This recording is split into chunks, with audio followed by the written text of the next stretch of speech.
যশোরের মনিরামপুরের তৃতীয় লিঙ্গের মঙ্গলী খাতুন ওরফে পলি খাতুন হত্যার রহস্য উদ্ঘাটন করেছে পুলিশ। এ ঘটনায় ইতোমধ্যেই হত্যাকারী রমজান হোসেন ওরফে বাবুকে গ্রেপ্তার করেছে যশোর জেলা পুলিশের গোয়েন্দা শাখা। গ্রেপ্তারের পর হত্যার ঘটনায় ব্যবহৃত চাপাতি এবং হত্যার পর লুট করা স্বর্ণালংকার, নগদ ১,২০০ টাকা, আসামির ব্যবহৃত মোবাইল ফোন ও হত্যাকাণ্ডের শিকার পলির রক্তমাখা কাপড়ের অংশবিশেষ উদ্ধার করেছে পুলিশ। জানা যায়, নিহত তৃতীয় লিঙ্গের মঙ্গলী খাতুনের সাথে আসামি রমজানের দীর্ঘদিনের সম্পর্ক ছিল।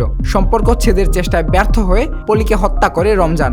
তো ঘটনা ঘটার ২৪ ঘন্টার মধ্যে আমরা ঘটনার সাথে সম্পৃক্ত যে আসামি তাকে আমরা গ্রেপ্তার করতে সক্ষম হই। মঙ্গলী খাতুনকে গলা কেটে হত্যা করা হয়েছিল। আমরা তাকে যে এই ঘটনার সাথে যে সম্পৃক্ত তার নাম রমজান ওরফে বাবু। এই বাবুকে জিজ্ঞাসাবাদে এই ঘটনায় যে হত্যাকাণ্ডে যে ছুরি ব্যবহার করা হয়েছিল সেটি আমরা উদ্ধার করতে সক্ষম হয়েছি। পাশাপাশি তাকে হত্যা করে যে স্বর্ণালংকার এবং মোবাইল নিয়ে গেছিল সেটাও আমরা উদ্ধার করতে সক্ষম হয়েছি। এবং প্রাথমিক জিজ্ঞাসাবাদে সে স্বীকার গেছে যে এই ঘটনার সাথে, এই হত্যাকাণ্ডের সাথে সেই জড়িত, তাকে গলা কেটে হত্যা করেছে এবং তার সাথে যে দীর্ঘদিন সম্পর্ক ছিল সেই সম্পর্কটি ছিন্ন করার জন্য বেসিক্যালি সে বারবার ব্যর্থ হওয়ার একটা প্রেক্ষাপটে সে এই হত্যাকাণ্ডের পরিকল্পনা করে।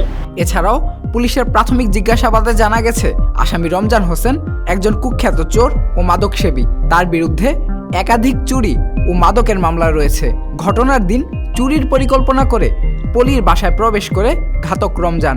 গভীর রাতে পলির বাড়িতে চুরি করার সময় টের পেয়ে গেলে তাদের মধ্যে ধস্তাধস্তির এক পর্যায়ে ঘরে থাকা ধারালো চাপাতি দিয়ে গলা ও শরীরের বিভিন্ন স্থানে পলিকে আঘাত করে রমজান। এক পর্যায়ে পলির মৃত্যু হয়। এরপর তার ঘরে থাকা স্বর্ণের দুল, নগদ ২,২৫০ টাকা চুরি করে পালিয়ে যায় রমজান।